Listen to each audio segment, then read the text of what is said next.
A whole lot's been going on with this, brand new DoorDash Roundtable event. You've heard from some of the attendees, fellow Dashers like you. Well, in this video, I have another very experienced DoorDash Dasher, but uniquely a member of the DoorDash Community Council, the DCC, lending his unique stance in this video. So I want to bring on Jonathan in this video.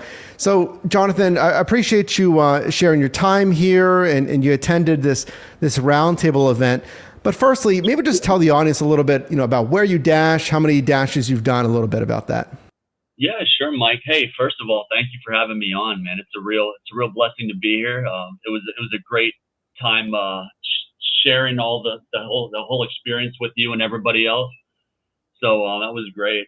Yeah, my name's Jonathan, and I dash in the Tampa Bay area.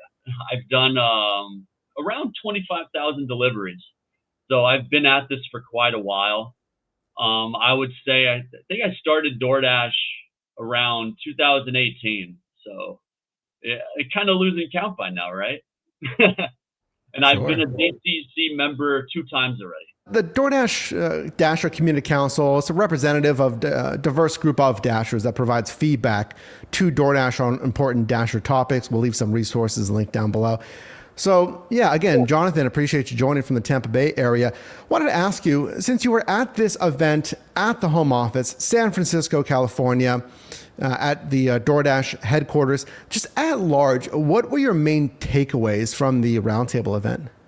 The number one takeaway, I mean, it just stands out from all the other ones. These guys hear you.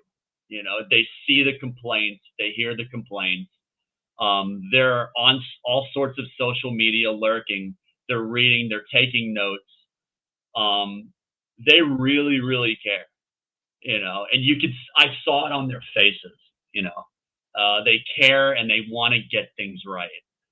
Um, I would say, DoorDash, DoorDash as a company, it comes off to me as an extremely forward-thinking company.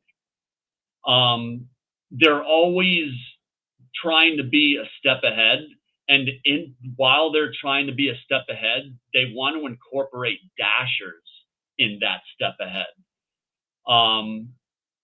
Kind of like seeing all the moving parts.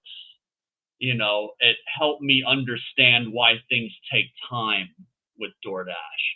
And all those moving parts, Dashers are a big part of that. They kept going back to how they really, really, they understand why we make the company, right? Because they're not trying to do away with us with the automated artificial intelligence stuff. For them, their problem-solving approach does prove why they're the best. The way they collect data, their data analysis, their execution, their trial and error techniques and whatnot. What it was so much so fast. We got so much thrown at us that we had to absorb really, really efficient. Yeah, appreciate you sharing that. There's a lot of takeaways, and folks, look, I know there's a lot of skepticism and criticism of really any gig app. They should be doing this, they should be doing that. I'm making less money now. Which, listen, that's a good thing.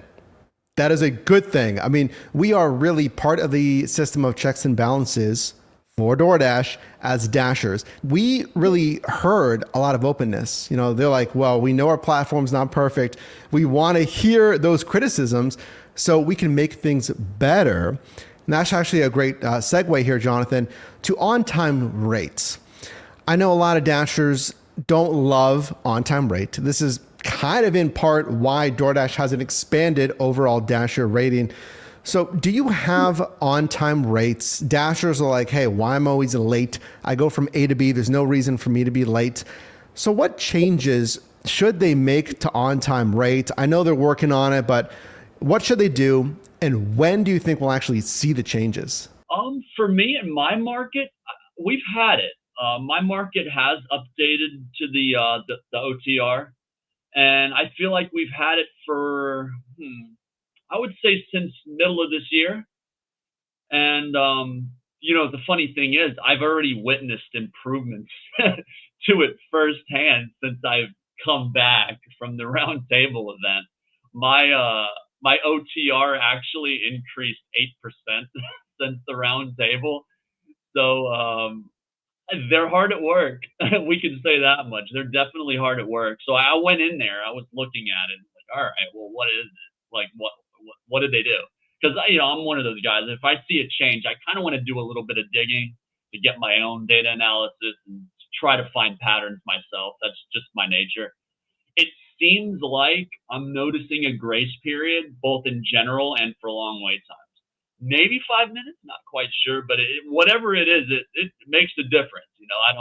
I haven't been late to an order since I came back from the trip, so that's a good sign. Let us know, folks, down below in the comments. Do you have on-time rate? But kind of like Jonathan said here, because I don't have on-time rate, and I know I've talked to other Dashers just in general that have it, that don't have it, that he's seeing possible better grace periods, adjustments maybe to on-time rate. And I'm thinking Q1, maybe Q2 in the next year. A lot of beta testing needs to happen before they roll out a complete different iterative change, different version of on-time rate. But it's coming, because I know that, again, they've listened and they hear that Dashers overwhelmingly don't love at least on-time rate. So if you like it, if you don't like it, let us know down below in the comments here. Let's turn our attention to base pay. I just talked to a Dasher, Marco, yesterday, who was at the Roundtable event as well, and we'll leave that video linked in the show notes here. Dashers are voicing concerns about the minimum base pay.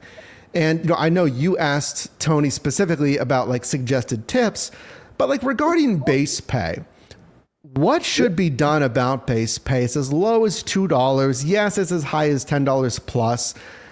How could they address that? I watched your interview the other day with Marco, and I hear it is a shared sentiment there. I'm not a fan of peak pay. He talked about peak pay. I'm actually not a fan of it. And the reason is because it's, unreliable and uncertain, varies a lot. And I don't think personally it's the best distribution of resources for DoorDash. I kind of have an idea with base pay though. What if that every 100 deliveries, 100 lifetime deliveries somebody does, it adds 1 cent to their base pay, just sort of like a simulated raise system, if you will. Something that would reward consistency, longevity.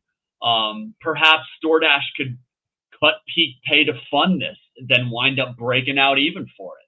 It'd be a better distribution of their resources. I don't know. Also, I know I was thinking of the challenge thing, but that's not regarding the base pay, kind of using those funds to allocate towards challenge pay, like more frequent challenge pay. But regarding base, yeah, if we want to try to, my thing is we have those two categories, independent contractor and employee. I feel like the more we get in between that, the more we get land right in the middle of that, we can eventually one day create that third classification of work type. And I think something like a raise system that you see number go up, it's positive reinforcement, it's stimulus, something we can work towards to make our base pay increase over time like that. Yeah, that's well said and a great idea there. This is why I think, folks, if I may, I think this is the best place to learn about the gig economy. Consider subscribing. All I do is help you make money in different side hustles. I say that because, I disagree with Jonathan and Marco here. I really like peak pay. It's that per delivery bonus. Yes, there's active hourly peak pay, but the vast majority of Dashers, and Tony and the team have said this at that Roundtable event, are dashing 5 hours a week or less. There's a percent, of course, shout outs to you, that are driving 30 to 40 hours plus full-time a week. But, it depends how you drive. I teach multi-apping, driving on different apps at the same time so you can select the best offer. But it is scheduled. Sometimes, sure, it can be like an open-ended bonus boost that doesn't have a start or end time. But I could maybe sign up for a shift that has scheduled peak pay. But, going back to the discussion on base pay there, Jonathan, it makes me think of suggestions that I had for Milestones, Dasher rewards, Milestones. I mean, you've done 25,000 plus deliveries here. Well, you're kind of translating that to base pay. You said, every 100 deliveries or whatever it is, there's an incremental incentive, which relates directly to what we all like the most, actual concrete more pay, like actual cash, whether that be 1 cent, 3 cents, 5 cents, whatever the increment is. That is very interesting. And, there's no one right answer. I'm sure DoorDash would hear tons of answers on how to adjust base pay, whether it be a step change like that, whether it be a tiered system, like once you hit silver, gold, and platinum. That's what I suggested. I'll leave my suggestions for Milestones down below. So, we're not saying there's one right way. So share down below in the comments, folks. Now, lastly, DoorDash is working on a lot. We've seen new verticals years ago. They got into grocery, they got into retail. We've seen flash offers coming out now where they can give you offers when you're not even online. We've seen Dash Link, a new warehouse option similar to Amazon Flex, but giving you more transparency, showing you the route, showing you the stop number, and letting you accept or decline those routes. So having done like 25,000 plus deliveries, Jonathan, what are you most excited for, features and whatnot as a Dasher? For me, hands down, it's those flash offers, man. I really can't wait to start seeing those. I know I'm going to use it 24/7. I like to take time off, and I wouldn't mind being interrupted by a high paying order. I believe it could spike weekly earnings, depending on how it's implemented. Also, I would say the seeing more challenges. I mentioned that earlier. I want to see more challenges, like some of those distribution resources, like I was saying.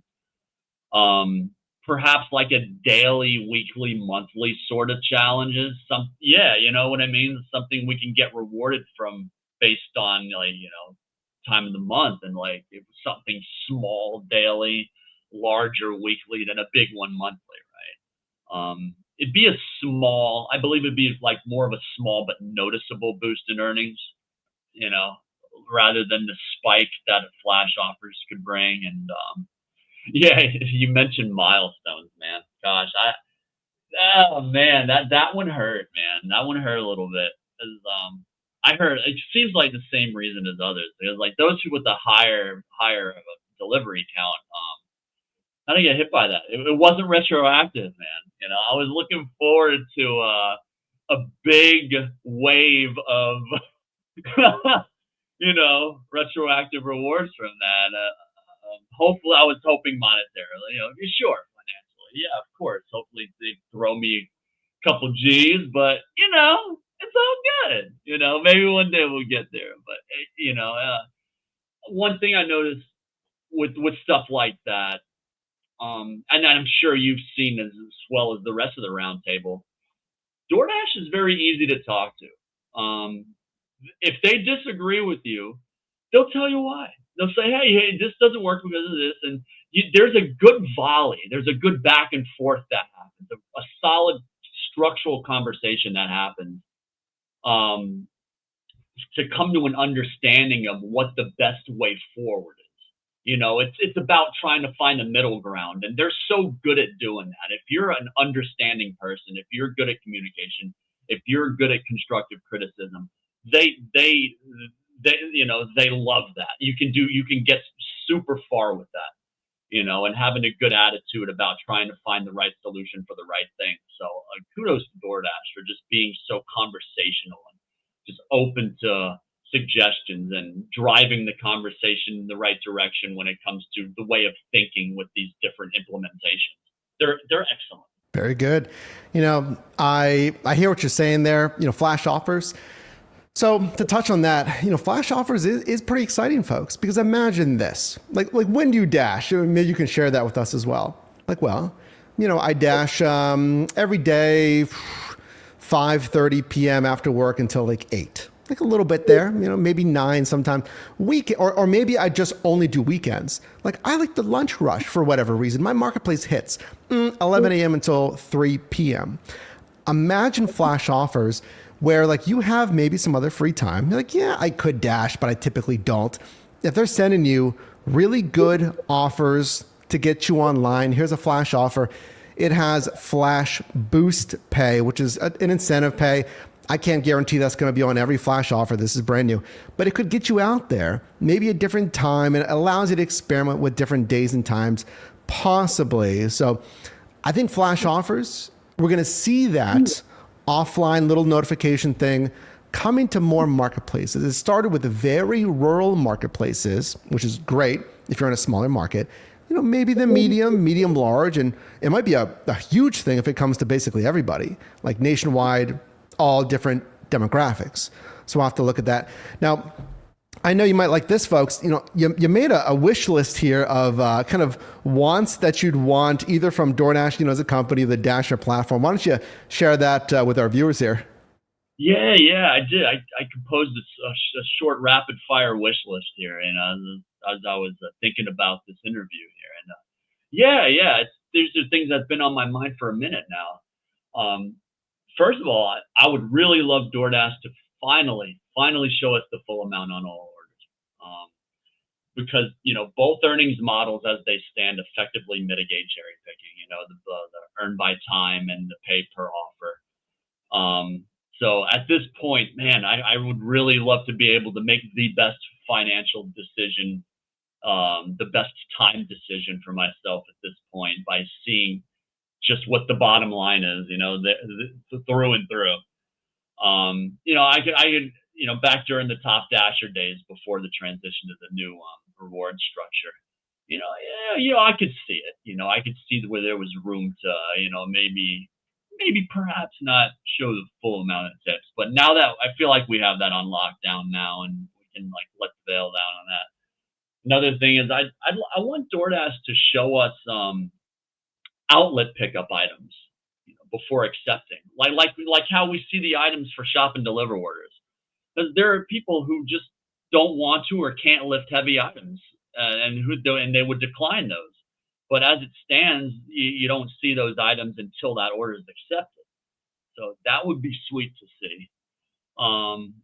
I'd want DoorDash to allow us to set a focal point, like a home base point. Like some of us sit in our apartments, some of us sit at local restaurant, like restaurant hubs, like in the like open door malls and stuff where there's a lot of restaurants, like highly dense restaurants. If we could set like those points, like hey, I sit here. This is where I drive back to after orders, and that would help us get orders that are better for that focal point. That would be pretty cool. It would be also really cool if we were able to set earnings and mileage parameters for ourselves. That way we can say, hey, like there's some circumstances, there's some hills we die on. Like for instance, a big one is the upside down orders we see, right? There are some people who would never, under any circumstance, no matter what, take one of those. So if we were able to enter that in, hey, like whatever per mile or whatever dollar amount, whatever mileage, just a short set of metrics we can fill in if we want, or like all three or just one. I would imagine the system would then automatically decline those offers in the background and adjust our acceptance rate accordingly. To be fair, it has to be fair, right? And it just eliminates the constant need to interact with those orders that we're going to decline no matter what. Two more things I have listed here, and pretty interesting. I want DoorDash to let us opt out of all the pop-ups and reminders for us veteran dashers. It feels like a constant, endless tutorial sort of. Where hey, don't forget the drinks and the chips. I've only done this 25,000 times, and for me, the less the better, right? I don't want the pop-up because I'm trying to use the app than the pop-up, or like the time thing. Hey, we noticed you've been waiting at the restaurant a while. Great, awesome. Do your thing in the background. I appreciate it, but I don't want to interact with it, right? And that goes, I guess my last point ties right in. I want DoorDash to implement a hands-free accept and decline capability. It's a safety feature while driving mainly, but that's another thing that we could say, maybe set a prompt word, or like if the prompt word is DoorDash, it could be DoorDash accepts, DoorDash decline, DoorDash this, DoorDash that, whatever word we want that we wouldn't normally say within a sentence, that DoorDash starts listening, kind of like the Google Assist thing. So yeah, that's it, man. That's a pretty sweet little list I have there. I compiled it over a couple of years, actually. That's great. And I know, DoorDash listens to feedback like this, not just from those who attended the roundtable, folks. I mean, if you're watching this from wherever, please share down below, where you're watching from, but they are listening. They want this feedback. Again, I'm like one person here, so they want that feedback. I love the points about opting out of pop-ups and reminders, not just like iPhone notifications, but think about this. Like Jonathan said here, he's done 25,000 deliveries. Guys, I've done enough deliveries where maybe you trust me a little bit, where I don't have to take a receipt picture. I don't have to verify the pizza bag every now and then, fine. But the receipt picture, I've said this before, I don't love it. Maybe trust me a little bit, guys, with my accuracy. And then if the Dasher has an odd number of new customer reports, order not delivered, missing item, then, bring them back, kind of bring that feature back in there if they have an actual quality hit. Hey, we have the new quality rate metric, quality rate. So trust me a little bit after 3,000, 5,000, whatever it is, to take away some of these little kind of pain points here for a Dasher. And then even that hands-free thing, I love it. I've never heard that idea before. So it would kind of be like your personal smart assistant, whatever it is, on your device. So something that would enable microphones where it's listening for that keyword. Because yeah, it's not a huge deal. It takes a second to interact with that phone. But if we really want optimal safety, we shouldn't be doing that. I shouldn't have to look at the phone, read the screen. If I can keep both hands on the wheel, why not? And I think that's a great idea. So let's continue this conversation down below in the comments. I mean, Jonathan, I appreciate you sharing. DCC member, 25,000 plus deliveries, coming to us from Tampa Bay, Florida. I appreciate your time today. Man, thank you so much. It was definitely a blessing, and hopefully talk to you sooner than later. Absolutely. And for you watching this, folks, again, consider subscribing. Like this video. I try to bring on as many different people that I can, members that went, Dashers, I should say, that went to this roundtable event. I am reading and responding to the comments down below as much as I can. I appreciate all the comments. But again, DoorDash is listening as well. It's not the best platform ever. It's not perfect. They got work to do. That's exactly why we're having this conversation today. And if you want to learn about other platforms, of course, I cover this entire industry. If it's been a lot of DoorDash for you, don't worry. I got tons of other videos, shifts, tutorials, etc., coming very soon.